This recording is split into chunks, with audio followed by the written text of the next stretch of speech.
Good afternoon, everybody. I welcome all of you to this question paper discussion. I'm going to discuss the question paper of LAC examination of Kannur University, November 2019. The first session is for 1 mark. Answer all questions. Each question carries 1 mark. For such questions, you have to write only the points. Question number 1. The component of language consisting of rules for appropriate and effective communication is known as? Answer: grammar. The component of language consisting of rules for appropriate and effective communication is known as?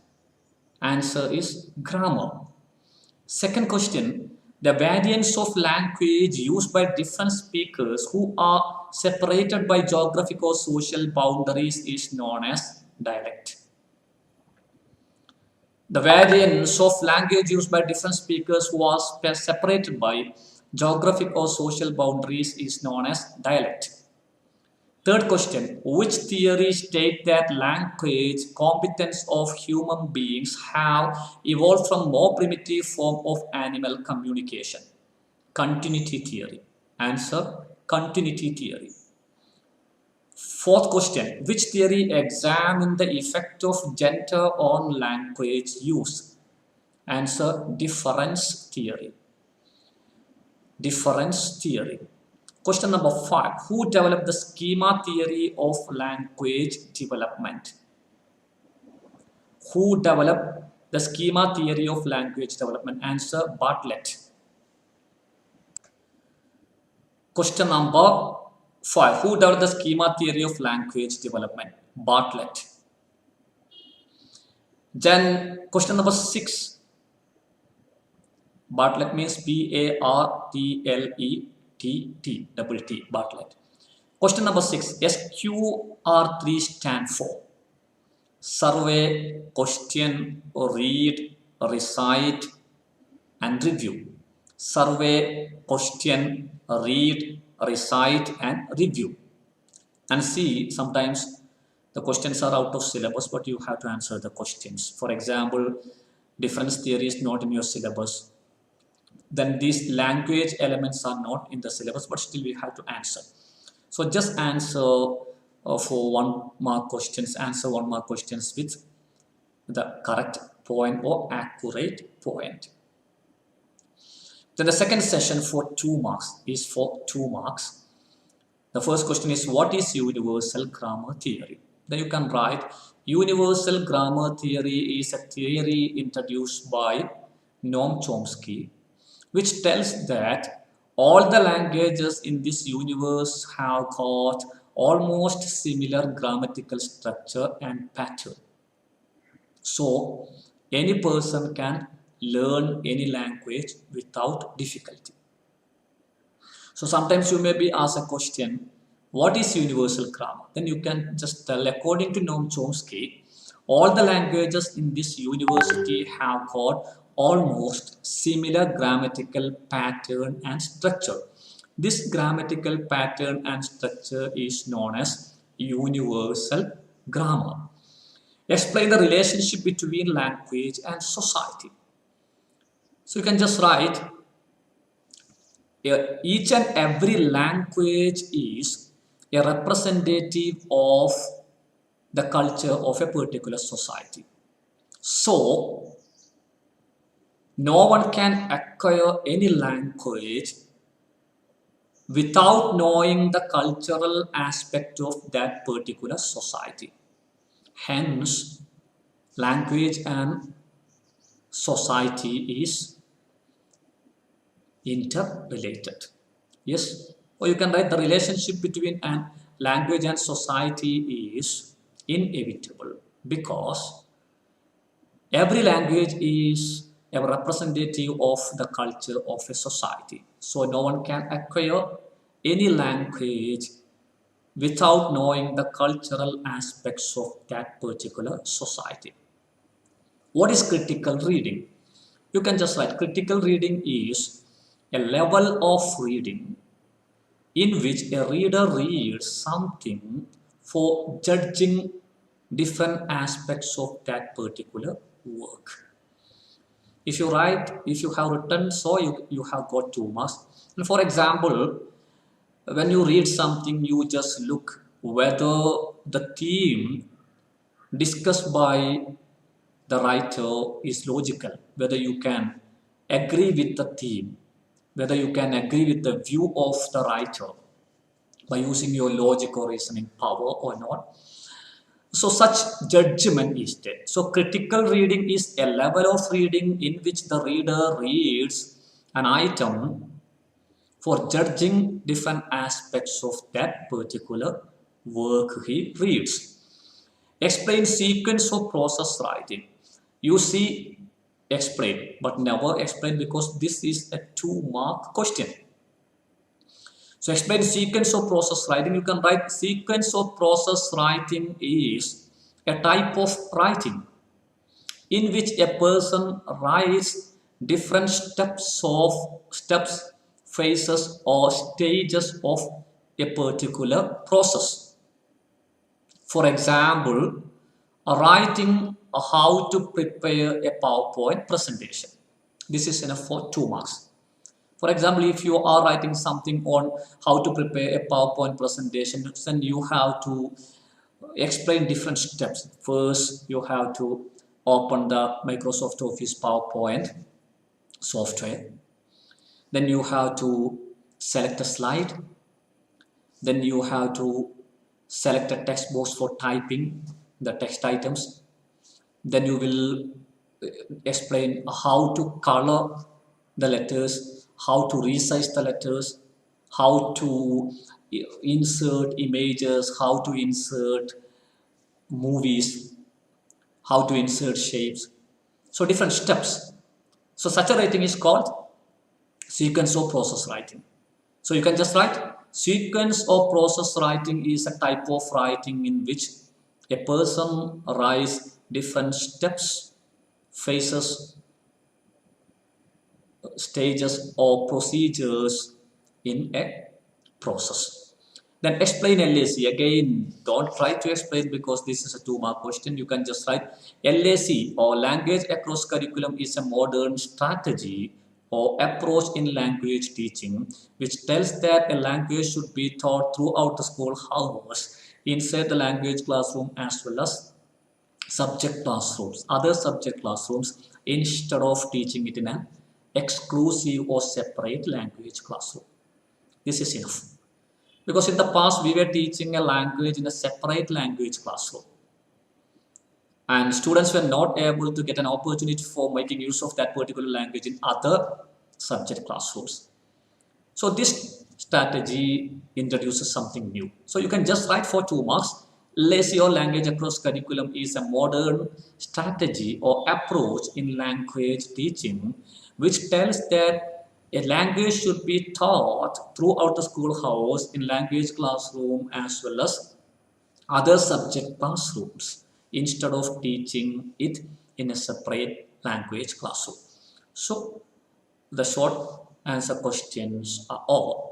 Now comes the second session where you have to write 6 out of 8 questions, answer 6 out of 8 questions, and this is a paragraph. So you have to write at least one page. So explain, and 1 page or 1.5 you can write if you get time. At least 1 page should be there. Explain the categories of instructional language. For instructional language is the language used by a teacher inside the classroom for teaching something. So you can just write a teacher should be careful to select the instructional language inside the classroom, and his selection should be on the basis of the nature of the students, their linguistic capacity, their educational background, their social background, and so on. So there are different categories of instructional language. First one, direct instructional language. Here you teach something directly. For example, you just enter the classroom and you just tell that I'm going to teach you the topic food habits. So these are different. What is food habit? This is food habit. These are different types of food habits. So this is direct instructional language. And indirect instructional language. Sometimes you will not be expressing what you are going to teach, but you will make use of something else. For example, questions or image or video. Yeah, you ask some questions, then you make them reach the topic which you are going to teach them. Then you can add these different indirect instructional language just as other categories. For example, question answer instructional language. You ask some questions. First you ask your students, what had you for your breakfast? Then some students will tell parota, chapati, yeah, noodles. Then you will tell, so you have got you have different items. Today we are going to learn about food habits. So question answer instructional language. Then visual instructional language. You show some video, so you show some pictures. You show some videos in which some people are taking some food. Then after that you ask some questions. Then you start teaching. So visual instructional language. Then experiential instructional language. You ask some questions to your students to tell about their experience. For example, there was a lesson called After 20 Years in the English language textbook for a standard student before a number of years. I do not know whether it is still there. So you can ask a question. My dear students, has any one of you happened to meet one of your friends after a number of years? Then if a student tells, yes, so I just met one of my friends day before yesterday after a number of years, then you can just ask them to tell about his feelings when he saw his friend after a number of years. Then he will tell something, then you can tell after that, I'm going to teach you something like that. We are going to learn something about a person who happens to meet his friend after 20 years. So experiential instructional language. Then yeah, you can use different types of such instructional language, categories of different instructional language. So direct instructional language, indirect instructional language, question answer instructional language, then experiential instructional language, then visual instructional language. Then you can make use of examples from the taste of the students. So illustrational instructional language.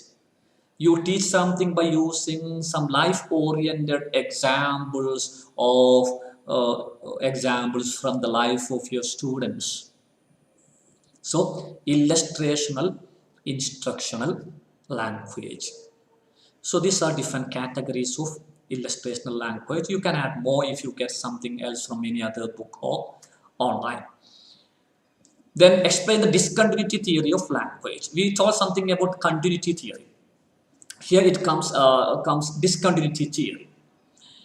So there had been a theory called continuity theory for lots of years. According to continuity theory, human language was developed as a part of evolution process with through or within lots of years, thousands of years. That means human language was developed from animal language as a process of evolution. Animal language became human language gradually through some modification, through some improvement which occurred throughout some years. Yeah. But people like Noam Chomsky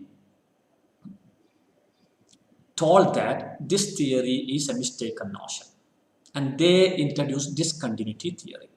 They told that human language was not developed as a part of evolution process, But human language was developed or formed by a person, a particular individual, a particular group of people at a particular point of time in the history. And they told that human language can never be formed from animal language because human language has got some systematic nature. If you tell so, then other animals also should make use of a language, systematic language like human language. So it is not possible. So they present different arguments. First thing is that human language is systematic. So it can never be developed from animal language. The other thing is that other animals haven't got such a systematic language. If it is so, then dogs and monkeys also should speak a better language. Then human language needs logical thinking to acquire, to be acquired. So it cannot be formed from animal language. So you can put forth some points. So this is discontinuity theory of language. Then the 14th question is describe the different levels of reading comprehension. So there are different levels. Different people read different things according to their capacity, according to their level of comprehension, according to their level of understanding. The first reading is literal reading. Literal reading is a level of reading by which a person reads something as it is. Reading the lines, nothing else. What the lines tell, you just accept. You don't think beyond that. You don't think the inner meaning. You don't read between lines. For example, if you read Pandannavada Pallini Shoyam Pande Pole Falikudala, then you feel that the dog called Pandan has become old. So he is not able to eat, or he is not able to attack other animals and get food. Reading the lines, that is literal reading, straightforward reading.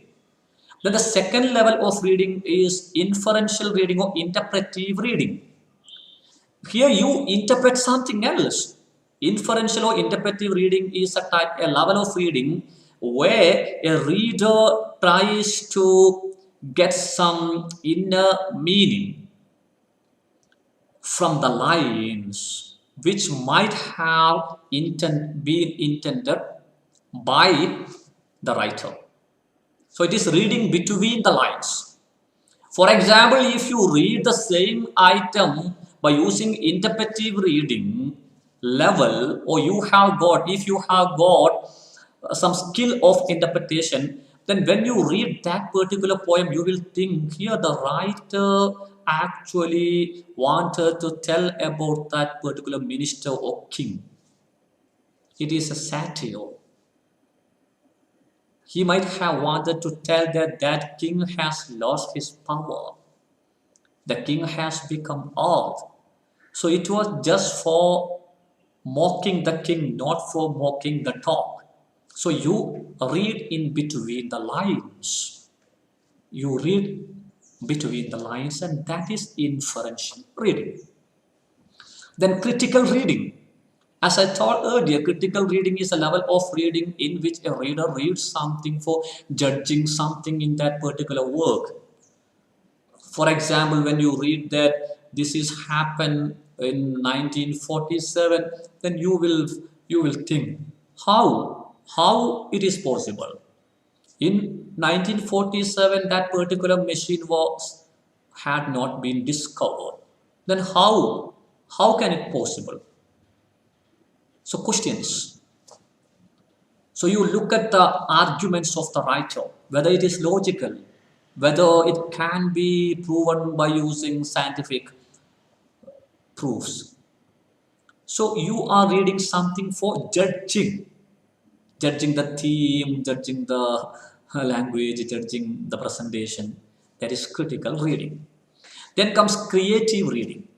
Creative reading is a level of reading where a reader reads something for aesthetic pleasure. Yeah, for enjoying the beauty of language, for enjoying the theme, for enjoying the presentation style. He would look whether there are rhyming words, if it is a poem. He would look whether the words are beautiful.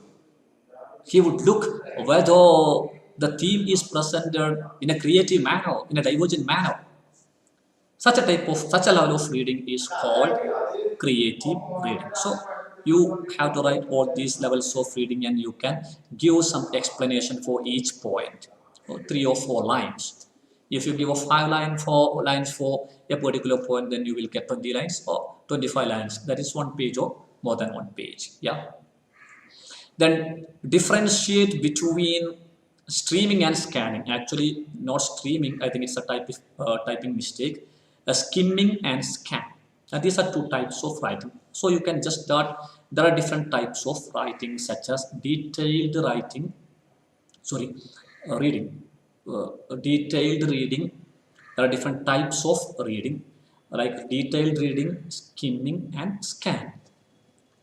A skimming is the process of reading the items which a person requires. Only the items, only the parts which a person requires. He reads some pages and he leaves lots of pages unread because those pages are not necessary for him for that particular purpose. For example, when you prepare for examination, you just take a book. You are just taking a book. And you know that all the items written in that particular book is not necessary for you for that particular examination. So you would just look at the index page. Then you would see some topic in some particular page number. You would directly go to that page number. And you know that all the items included in that particular chapter also are not important for you now for preparing for that particular examination.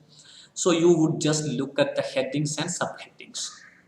And when you see some headings or subheadings which are necessary for you, you just read that the items given under that particular heading or subheading. This is skimming, right? Then scanning.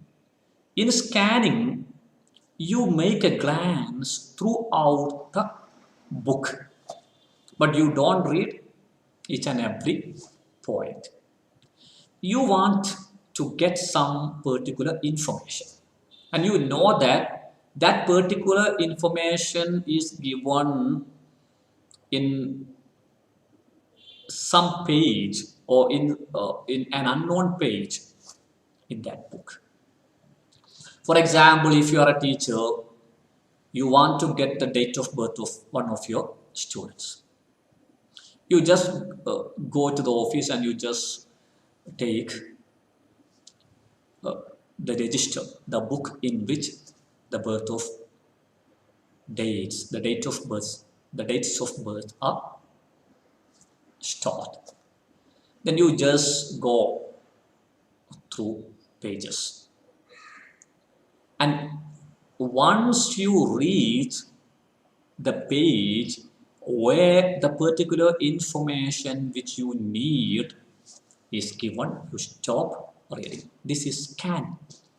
Scanning is the process of moving your eye through the complete work just for collecting a particular information. And once you go get that particular information, you stop reading. So differentiate skimming and scanning. You can give examples and you can make it a paragraph.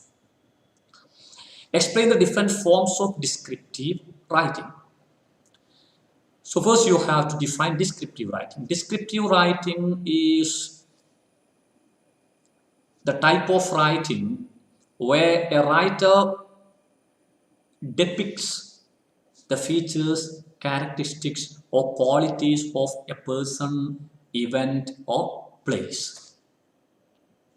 For example, if you describe a person, you will tell that he's a tall man with a beautiful eye. Yeah. Then if you describe a native place, your native place. So these are descriptive writing pieces. So there are different forms of descriptive writing. First one is poetry. You can write a poem. And poem is something short but comprehensive. By writing a poem, you can give more ideas about a person, event, or place within fewer words. And poem has got some rhythm. Yeah, right? So poetry is a form of descriptive writing. Then travelogue. When you make a tour, when you make a trip, then you visit different places, then you can just write it just like a story. So when you write a travelogue, people are interested to read travelogues because it is just like a story. So you can describe different aspects. You can describe the persons whom you meet. You can describe the places where you go. So travelogue is another form of descriptive writing. Then your personal diaries. In a diary, you write, you describe a person whom you meet, you happen to meet on a particular day, on that particular day, or the event which occurs in your life on that particular day. So, diary. So, these are different forms of descriptive writing. You can just give some examples. Then describe the structure of a report. So, where reports may be different, so I may give you the structure of a research report. The first thing is certificate. That means if it is a dissertation work or if it is a research work, then you will just mention that this is to certify that this is a work done as a part of the evaluation process of this course or that course. That is the certificate. Then comes acknowledgement. In the acknowledgement page, you are expressing your thanks, your gratitude towards those people who helped you, who assisted you in collecting data or in writing the report or in analyzing the data or something like that. Then comes index. In index page, you give the content, then you give the page numbers. So when a person looks at your index page, he can go to the particular page number by looking whether the information given on in that page is necessary for him or not. Then introduction. In the introduction section, you give a summary of the topic which you have selected. Then need and significance of the study. If it is a study, then you tell whether that topic, the study is important in the present social scenario. You look at the social scenario, you look at the social aspects, and you tell that in this social condition, this study is important. Then aims and objectives of the study. You just write how, for what you have done that study. Then comes methodology. In the methodology page, you just write what method you have used, whether you have used survey method, whether you have used documentary analysis method, and what tools you have used for collecting data, whether it was questionnaire, whether it was anecdotal record, whether it was writing scale, and whether you have used any technique like interview for collecting data. All these items are explained in the methodology page. Then comes analysis. Analysis of your data. Analysis of the data which you have collected and interpretation. Then major findings. You just list the findings of your study. Then recommendations and suggestions. You just give some suggestions for solving that particular problem you selected. Then conclusion. A summary of the whole process of your study, the report. Then comes appendices. Some sample of the questionnaires and such things which you use that can be added. Then reference. So these are the different steps in a report. You can just give 1 or 2 lines for each point, then it will become a paragraph. Explain the steps involved in the development of a questionnaire. So you have to prepare a questionnaire. The first thing is that selection of a topic. Yeah, identification and selection of the topic. First, you should select a topic for your study. And the second one is defining the target group. On the basis of the nature of your topic, you should decide your sample, whom you would give your questionnaire. For example, if you are making a study on the communication skill of teachers in schools, so you have to collect details from students, then your sample will be students. You have to ask the students whether your teachers use standard English language, whether your teachers use facial expressions, whether your teachers use body language. Okay, so on the basis of the study, you have to define your target group. So first, identification of the problem, then defining the target group or the sample, then just preparing a draft, a trial version of the questionnaire. Then after that, you can make it in complete sentences. Then just give this one to an expert. If you are a student, you can give it to your teacher. If you are a research scholar, you can give it to your grade. So just give the item to an expert for correction, for getting some advices, for getting some suggestions. Then finally, just review the questionnaire. Then last step is preparing the final draft, preparing the final version of the questionnaire. So these are different steps in the development of a questionnaire. The 19th question is write a note on ESP, English for specific purposes. So nowadays there is a concept of English for specific purposes.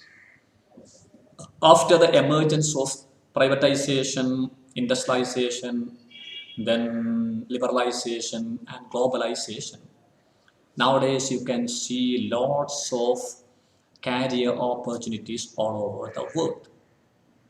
And you can see different courses, different sciences, different genres. And knowledge has become a part of economy. There is the concept of knowledge economy. So your knowledge can be a product nowadays. So different departments need different types of language. For example, if you are getting a job in a business firm, you should know business English, because in business there are different terms. If you are becoming a chemist or a scientist, you should know something else, some scientific English language. If you are becoming a translator, then you should know the language for being used for translation from one language to another language. So there are different types of language now. Business English is there, then scientific English is there, medical English, English for medical students or the medical field. Yeah, engineering English is there. And what is the significance? Whether it is important to teach different types of English language? Yes, because nowadays, as I told, after the emergence of globalization, there are lots of opportunities. So you should know different. If you are getting a job in a company, then you should know the business language. Yeah, if you are getting a job as a manager, then you should know management English, right? Then similarly, nowadays there are lots of opportunities as freelance writer. So you can be a freelance writer. You can just sit inside your home and you can earn lakhs of money or thousands of money, thousands of rupees, thousands of dollars. And for that you need different types of English, right? Sometimes you may be asked to write a business proposal, then you should know business English. Sometimes you may be asked to write a curriculum, then you should know academic English. So this is the concept of English for specific purposes, right? Then essay question. The first question is, what is anecdote? See, actually this anecdote is not included in your syllabus. Lots of questions are not included in your syllabus. I suspect that the question paper is prepared by some person on the basis of some books written by some people. I don't want to tell the name or something like that because I'm not to blame anyone, but we have to discuss all these questions. Actually, this anecdote is not there in your syllabus. What is anecdote? Prepare an anecdote which can be used to motivate learners of lower classes. If you look at English dictionary, you can see anecdote is presentation of a life event in an attractive manner. A presentation of an event from a particular person or a particular society before an audience in an amusing and attractive manner so that to motivate them. That is anecdote. The second part of question is prepare an anecdote which can be used to motivate learners of lower classes. So even if you are writing, you have to present this one as you are telling the story of the real life story of a person before your children, 8th standard students or 9th standard students. Now, for example, you can tell the story of Helen Keller before your students for motivating them. But this is an essay question, so you should write at least 2 pages. And if you can write 2.5 page or 2.5 or 3 pages, it will be more effective, but you should look at your time. So first you define anecdote. Anecdote is a real life story or event told in an attractive and amusing or interesting manner before an audience so that to motivate them. Here I'm going to present a story, an anecdote, which I will present before my school students. And then you just write the story just like you're telling the story before your students. My dear students, I'm going to tell you something which I have never told you. It's something interesting. It is something amusing. I'm sure that you will definitely enjoy. Are you ready to listen to that story? Pause. So, asking questions, checking their interest, everything should be there when you present this anecdote for motivating your students. Got it? Then comes 21st question, the last question, again an essay question. What are the qualities of a good teacher language? And see, here the question is not the qualities of a language teacher. Qualities of a good teacher language. That means qualities of the language selected by a teacher for teaching something inside the classroom. Yeah. So you can just give an introduction. A teacher should select the language on the basis of the linguistic capacity of the students, their background, their educational background, and something like that. Then you can write the qualities of a very good teacher language are. Then you can just write pace or speed. And you can write a teacher should make use of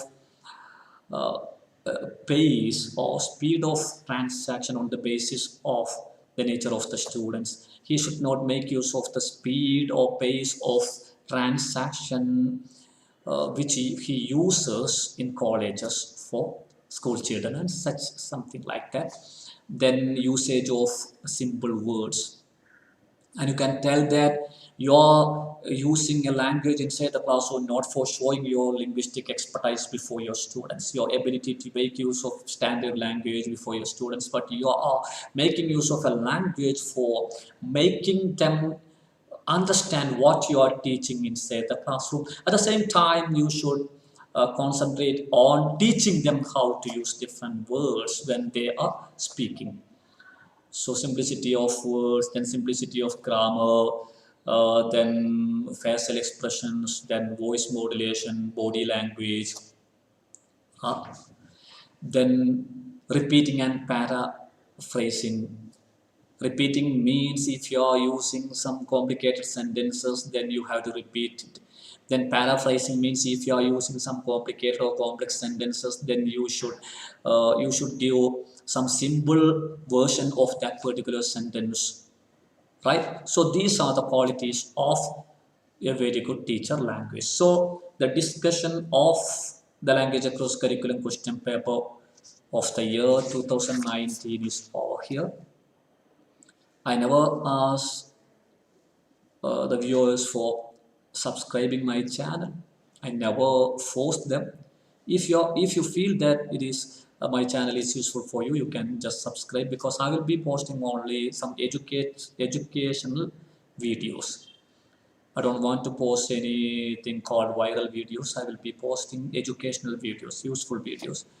Then I will be posting more question paper discussions here. I will be posting more videos from knowledge and curriculum, quantum Indian education, language across curriculum, then guidance and counseling, educational philosophy, educational psychology, and something like that. So thank you very much for your patient listening.